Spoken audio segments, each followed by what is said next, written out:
Good morning, frothers, and welcome back to Wheatlow Brewery. It's another brew day, and today we're shaking it up a bit, doing something a bit different, namely a low ABV hazy pale ale. And in order to try and maximize the flavor in what will be probably about a 3% beer, we're going to try a couple of new techniques, or techniques that are have been of recent interest to brewers. Namely, we're going to try and use a thiolising yeast, and in order to get the maximum out of the thiolising yeast, we're going to mash hop, which means we're going to put hops literally in the mash whilst we're mashing the grain. Now, what is thiolising and what does all that mean? Well, a thiolising yeast is a yeast that will help to extract fruit-like aromas by thiolising sulfury compounds within the wort. And these flavours can range from fruity flavours like pineapple, mango, lychee and so on, through to wine-like flavours like the Sauvignon type flavours that you sometimes get in beers, particularly beers that use Nelson Sauvin hops. And you can also get some nasty ones as well, so such as I think garlic, onion, those kind of flavours. So it's a very interesting subject that I can't claim to know a lot about, but the idea of putting the hops into the mash is that the enzymes within the mash will help to convert some of these compounds to more convertible by the yeast compounds later on in the process. So we're unlocking something within the mash from the hops, and then we're going to convert that substance into hopefully beautiful fruity aromas through this thiolising yeast later in the process. Apparently, thiolising can also reduce metal compounds such as copper and iron, which apparently helps your beer to keep for longer as well. So that's another interesting area. I'm sure you could go down quite a rabbit hole on this one. So the yeast is interesting. It's WHC sweet release, and it's called a Thiolising Session Yeast. And I'll just read out what it says. Unlock a world of aromatic possibilities with our dried, innovative thiol-releasing yeast, a maltotriose-negative strain that has high levels of biotransformation and a mango-forward ester profile. Sweet release has a relatively low attenuation value, which makes the yeast a great option for beer styles calling for a low ABV or a sweet body such as stouts and NEIPAs. So this that we're doing today is a sort of NEIPA. Now there was a big long word in there, wasn't there? Well, there's several. Biotransformations, one. Maltotriose-negative. Now, maltotriose are long-chain sugars or complex sugars that can be usually munched by the yeast and turned into alcohol. But some yeasts can't do that, and this is one of them.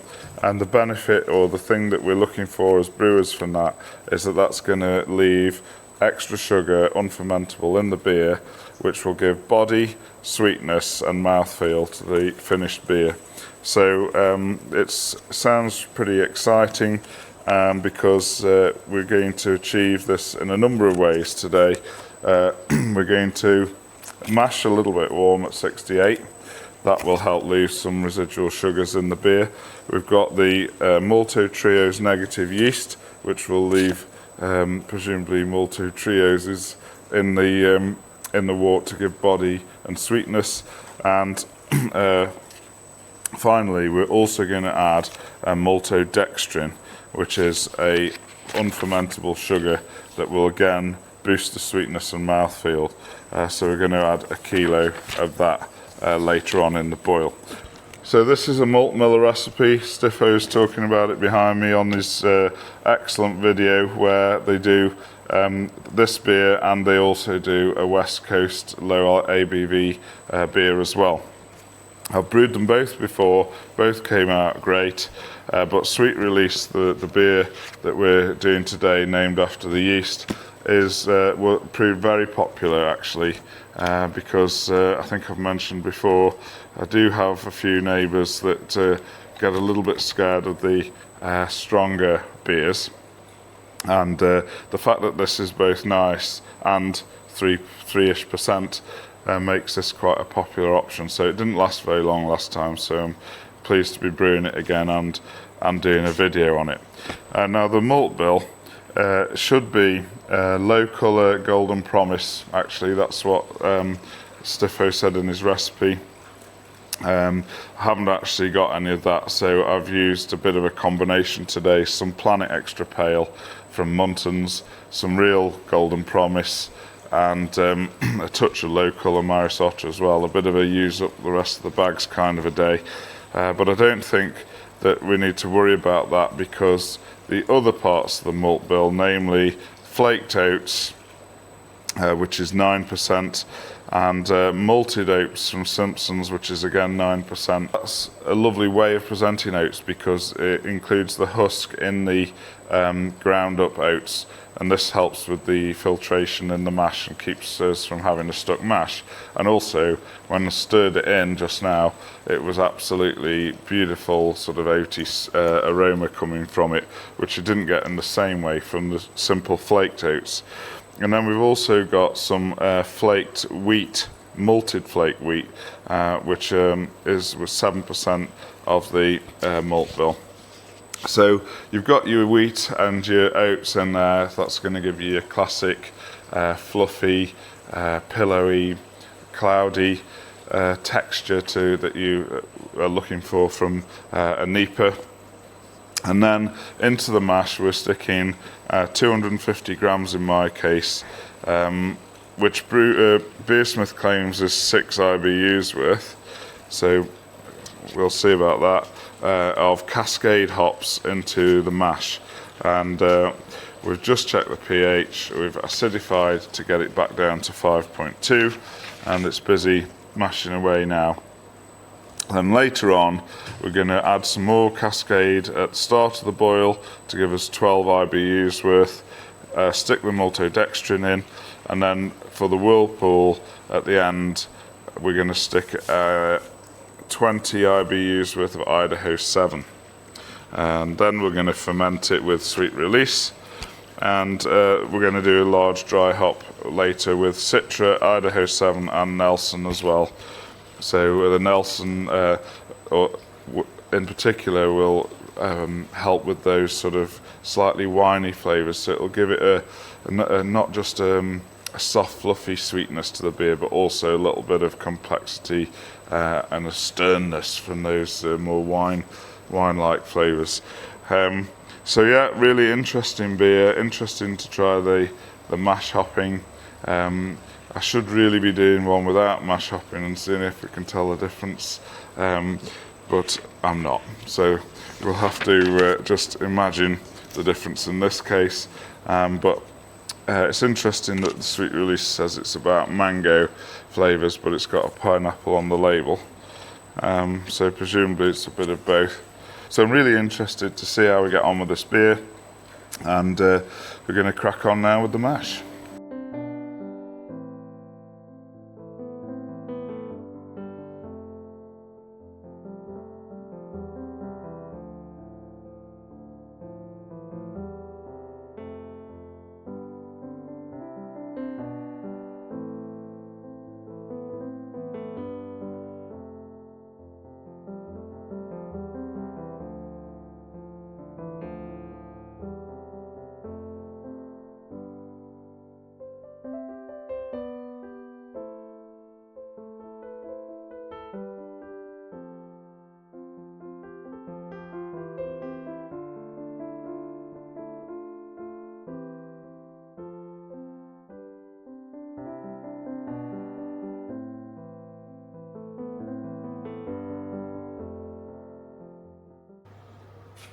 Right, so just below the boil, 85ish, so I'm just going to add 100 grams of Cascade for a bit of bitterness, not much, and then we'll get on with the boil.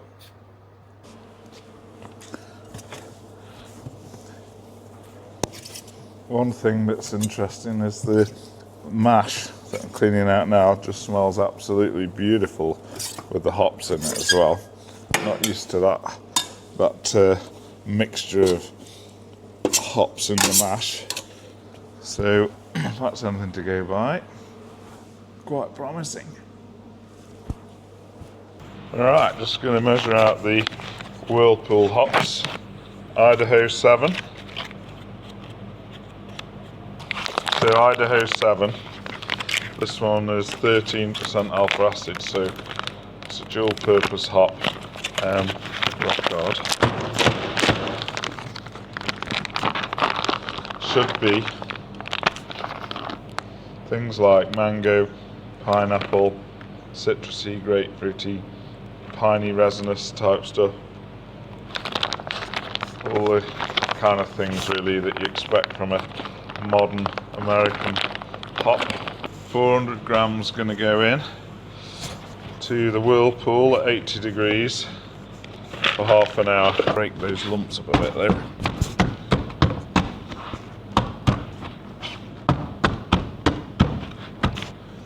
That's it. So that's all ready to chuck in when the time comes. Got some Protafloc, so even though it's a hazy beer, I'm still always put Protafloc or Whirlpool in to just settle down some of the proteins, and it'll still keep its haze. It won't make it clear later in the bottle. At least that's my opinion. Nice vigorous boil there. So after the vigorous boil, we cooled the wort down to 80 degrees, added the Whirlpool hops, steeped them at 80 degrees for half an hour, and then it was time to add the sweet release yeast, which we used 3 packets to provide enough for this beer, probably a slight underpitch, but it soon got going in the end anyway. And once we'd added the yeast, we plugged it into the temperature control and set the temperature at 18 degrees to start off with, and put the spunding valve together, being careful to sanitize it first, and then set the spunding valve down to no pressure so that it could just bubble through the sanitizer that's in that glass bowl when it was fermenting. Labelled it up, tucked it up for the night, and then see how it looks in the morning. The sweet release has been fermenting for 24 hours. I was hoping to put the hops in at high Krausen to take advantage of the biotransformation effect to the maximum, but actually I've noticed it's slowed down, so it's really gone off like a rocket. But anyway, just gonna, as usual, I'm gonna flush the dry hops with CO2, try and stir it round to get it between all the pellets, so that the gaps in between the pellets haven't got air in, they've got CO2 in, so we're reducing the chance of oxygenating the beer. So covered it up and continue to put a bit of CO2 in, and just put that down. I'll put this back on. Right. Make sure there's no pressure. Get this lid off. And then I think I'll just plug this into the carb stone at the bottom. So we'll bubble a bit of CO2 through as usual, so that CO2 is overflowing out of the top of the beer. Don't think we've got long because it's fizzing up.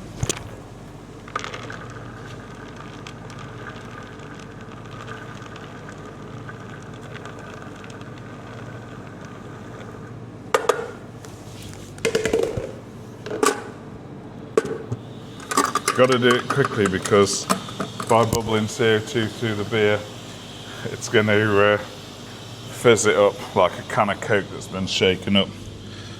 Right, now it's sealed up again.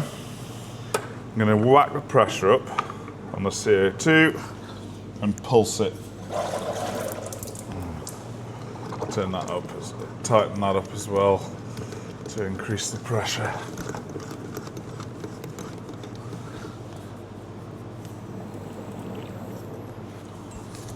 If I put the microphone, you can probably hear it.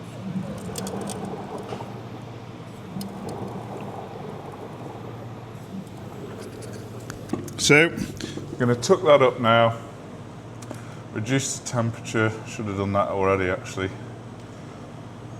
Sorry, no, I'm not reducing the temperature. Why? Because we've pitched the dry hop during the high krausen, so I'm used to pitching it at 14 degrees after fermentation, but because this is the thiolising yeast, then that's why we're pitching at high krausen, and so you're going to get maximum biotransformation, and that will physically move the hops around the beer as well, the movement of the convection of the fermentation. So it'll be interesting to see how it turns out. Oh, by the way, what was in here? Citra, Idaho 7 in equal parts, and then a small percentage of of Nelson Sauvin. So Citra, Idaho 7, and Nelson Sauvin. I'll put it on the screen for the details.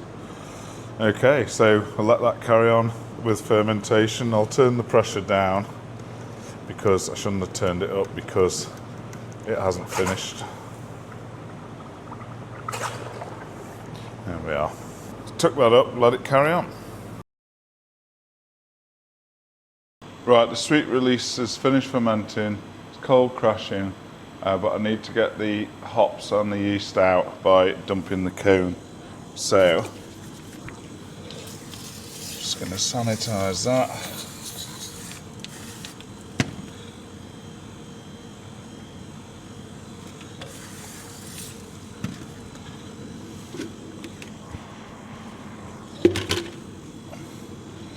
And just open it up.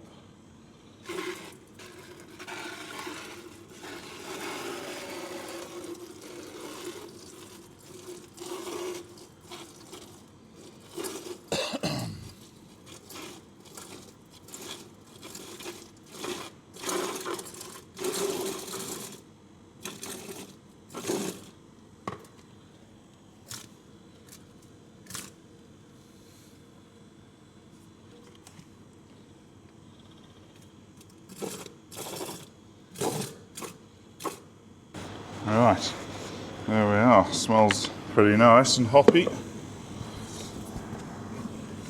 but we don't want it sitting on there. Too long, so better out than in. Time to put the sweet release into kegs. I've dumped the cone a couple of times, and it's going in now into these kegs. So I've got my safety thing that stops it squirting everywhere, and I've got it on the scales as well so I can see when it's full. So the only trouble with my sweet release, I've only got 4 kegs, I need 6, and all the others are full for the Oktoberfest.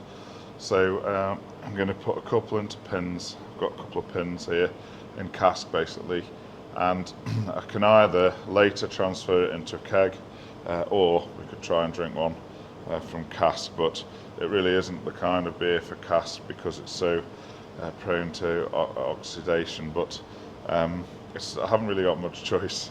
I've got to keg it today because I need the tank, so it'll have to do in cask. Could be interesting though. Beer's come out at 3.1. Yeah, it's attenuated down to 1019, which is perhaps around about where we expected it. Remember, it's got maltodextrin in and so on, and so that makes it 3.1 according to this.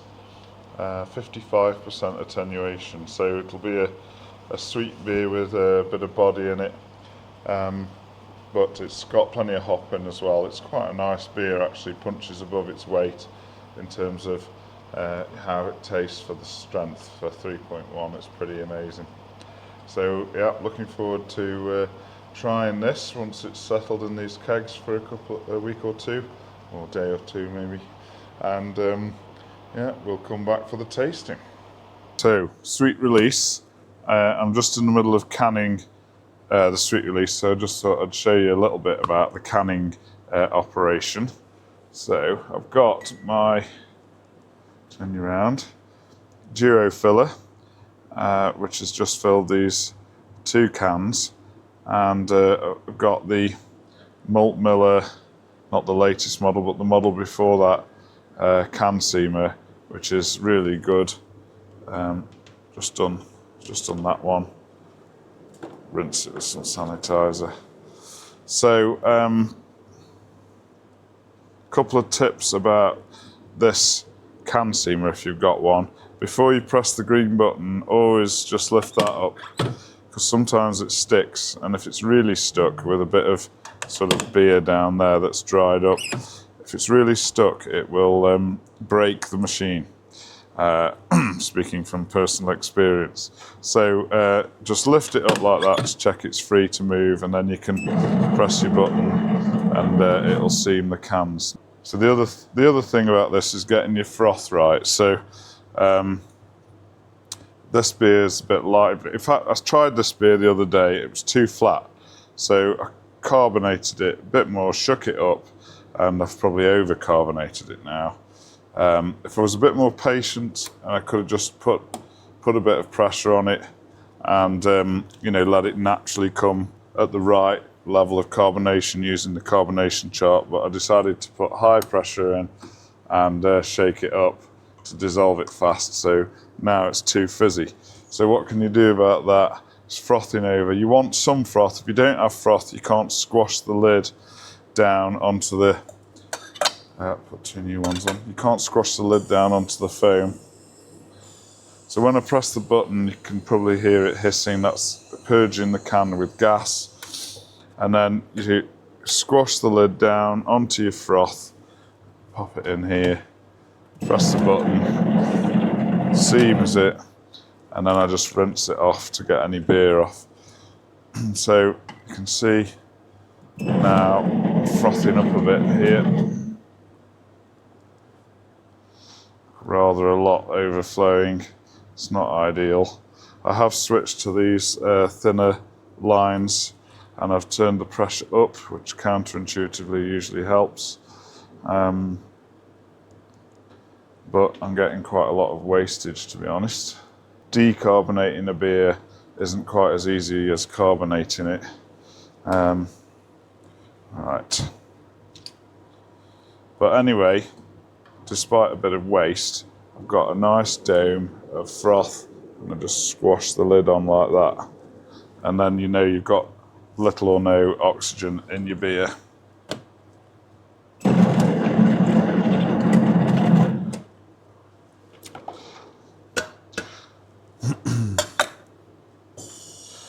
I'm really pleased with the sweet release, actually. And I've got some in casks, as I showed earlier, got some in keg, which I think this may be the last one of, because we drank quite a bit at Oktoberfest, because when it's the weakest beer, people home in on it, because if they're driving or just scared, then they do like to have a weak beer. So it's usually a beer that people tend to drop on, and it's nice, so that helps as well. It's also gluten-free because I added clarity to it when we pitched the yeast, and so yeah, pretty good beer, and that's just kicked the keg, so that's good. So what I have to do with these now is let them dry off, and also warm up a bit, actually, because if you put the labels on when they're wet, they get condensation on them, and it makes the labels either wrinkly or not so good. So I'll do that now. Just on the next beer, I thought I'd show you, this is how it should pour in the Duo filler.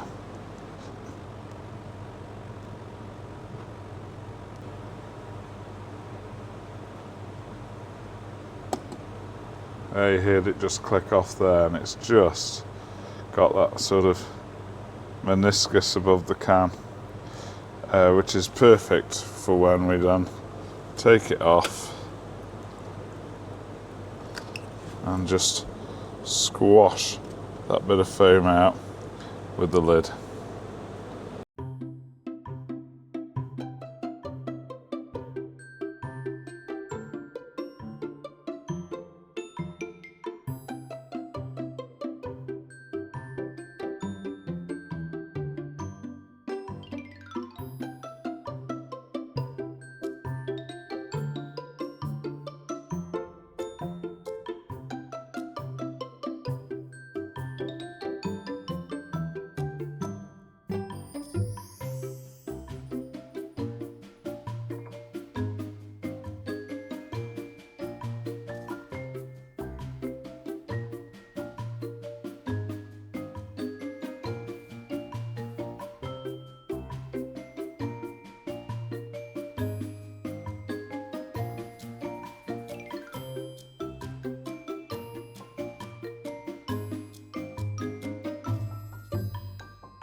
So let's have a look into this beer, see how it pours, how it serves, and how it drinks.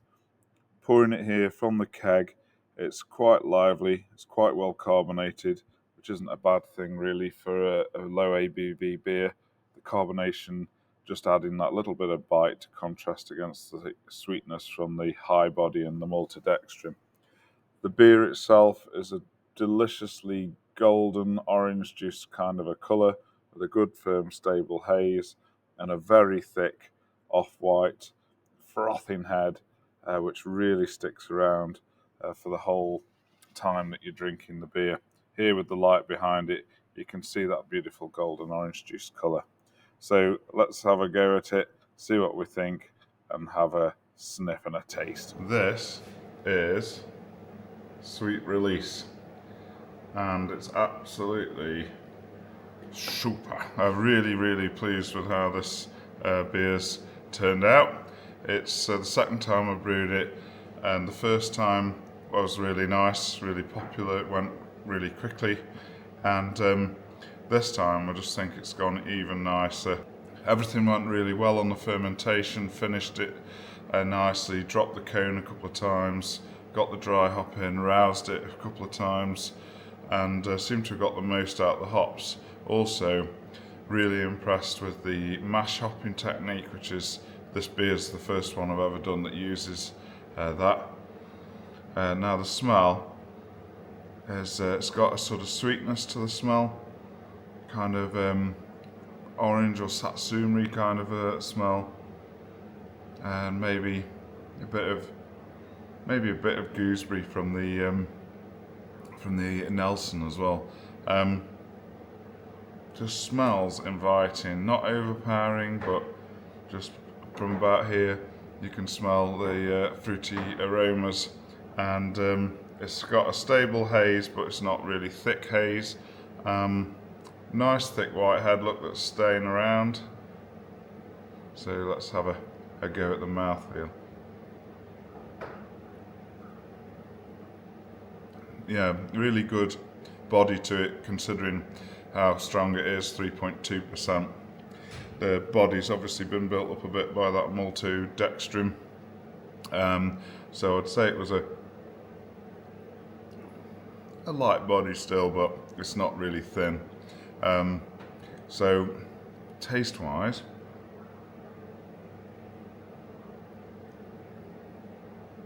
amazing. It's got a good level of bitterness actually, considering, you know, that maltodextrin and everything. It's really drinkable. A little bit dry actually at the end from the hopping, and you can taste the sort of orangey, tangerine type flavours coming from the Idaho 7. A little bit of herbalness, a bit more sort of bit of dankness as well from the hops. It's an absolutely beautiful beer, I must say. I'm really pleased with this. Great recipe, Stiffo's recipe I believe it was, and I must say this one's also moved really fast. At the Oktoberfest we had it on, and sometimes, people pick it because it's the weakest one, if they don't want to go too heavy on the night. But it's also gluten-free, by the way, because I've added clarity. Some people chose it because of that. But the main thing is they kept coming back for more because it was actually nice. So I'd be very happy to drink that if I was on a session somewhere. I just keep going back in for more because the taste of it is it's not sweet, it's not sickly, it's got the hoppiness, it's got the bit of bitterness. It's quite carbonated, so it's a bit tingly on your tongue. Very, very inviting and moreish. And luckily it's only 3.2, so we can heed our senses and go in for more. So really, really pleased with that. I've got some in cask as well, which if I get a chance to try, we'll try that as well. In fact, why don't we just try the cask right now, because I've just been joined by the Deputy Chief Taster here at Wheatlow Brewery. So welcome, Georgina, to the Hello. tap room. And I've got a little experiment for you now to try the keg version of the beer and also the cask version. So it's a bit unusual to put a hazy beer like this on a cask, but by no means is it impossible, as you can see in front of you. So the cask's been on the stillage for probably quite a few weeks actually. As you can see, it has actually cleared a little bit, but it's still hazy. So in fact it's a very similar level of haze to the keg, which has also been in a stable position for a while. So I think the main thing is if we taste these two and see if we can talk about the difference between the keg and the cask. What do you notice about the keg? That is nice. No complaints here. What do you think, what's your first impression then when you taste that keg version? Immediately you can notice the carbonation. It's a fizzy beer. It's a light beer, but it's got quite a nice bitterness to it. It's not too strong, not too weak, so it goes down quite easy. What strength would you say it tastes like then? I'd say between mid 3 and a 4, I think, maybe 4. It doesn't taste like a 3.2, does it really? No, it does taste stronger, yeah. Which is good, which is what we're aiming for actually. So the cask version, what's your first impression? I mean, the carbonation is different, but there's no carbonation. There is still a noticeable amount, but it's creamier and richer. Poured with a big, thick head. It's been, we're sitting here a few minutes, but we noticed last night when we were drinking it, the head sticks to the glass all the way down. That is also very nice. So pouring it through the hand pull and the sparkler, it creates a softness to the beer and makes it kind of more rounded. I would say though that I don't know if you'd agree with this. I think it tastes slightly weaker when that carbonation drops. It's delicious, but the carbonation kind of elevates the beer to give it a bit more. That's what you mean. Perhaps perception of body or something like that. This one's a bit softer, isn't it? Whereas this one's a bit sharper, I'd say. I think with this, you'd definitely want to drink lots of it, but the fizziness might reduce the speed. Whereas with this one, you'd be able to go, you'll just accidentally slip down, I think. Now, the other day, those of you that follow these things might have seen I was on the Hop Edition podcast. They kindly invited me to go on, and we sent some tasting packs out of 6 different beers. And if you want to see some external reaction to this beer, then have a look at the Hop Edition podcast, episode 129. I'll put a link in the description as well. But it's the first beer we review, so at the beginning of that you can see what the Hop Edition people team thought about this beer. And you had a tasting pack at university, didn't you? And did you have some friends help you taste it? So me and some of my friends from uni were kindly sent a package, and we absolutely loved all of them, but Sweet Release was highly rated. It's my personal favourite. Yeah, it's just a very refreshing drink, very easy to drink. It's you know, if someone's not a massive beer drinker, it's one that they'll most likely enjoy because it's not too dark or anything. It's an accessible beer, isn't it? It's a beer that a lot of people will like. Yeah, definitely. So yeah, check out the hop edition for even more froth. And the other thing I wanted to just touch on, because it cropped up during the podcast, is because we said you can get the recipe kit on the Malt Miller and you can get the yeast on the Malt Miller, but Reiki dropped the bombshell that the WHC have discontinued this yeast, sweet release. Now, this is highly disappointing because I was just about to sort of brew it permanently, and I think one of the major takes from this beer is just how good this yeast is, because remember, it's doing two things. It's a thiolising yeast, which means thiolising means that it's creating different compounds by thiolising compounds within the beer that are created randomly at other times of the, for example, we put hops in the mash, which is unusual.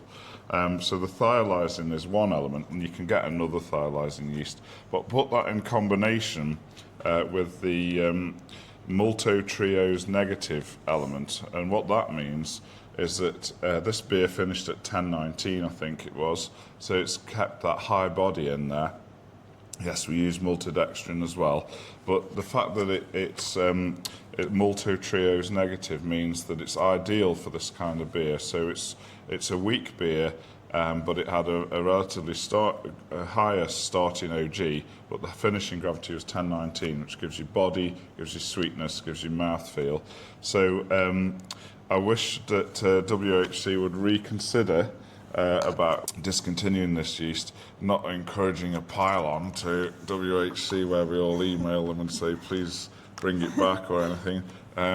But yeah, it'd be nice to see. I mean, I can understand how this is an unusual yeast. It's probably a yeast that not many people knew what to do with when it sort of first came out. So tribute to the Malt Miller for bringing out an excellent recipe that makes full use of this yeast in an ideal way.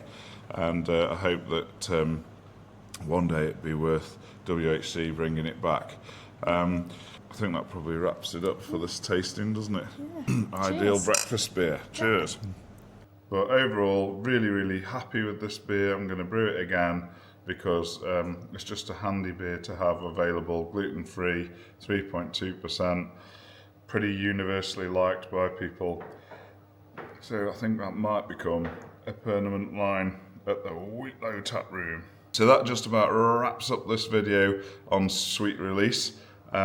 Have a go at this yourself. It's interesting to try the new techniques like the mash hopping and the thiolising yeast, and let us know how you get on in the comments. Please do leave us a comment, give us a like, hit the bell for notifications so you don't miss the next frothing adventure, and I'll see you in the next video. Frothing ale. Cheers.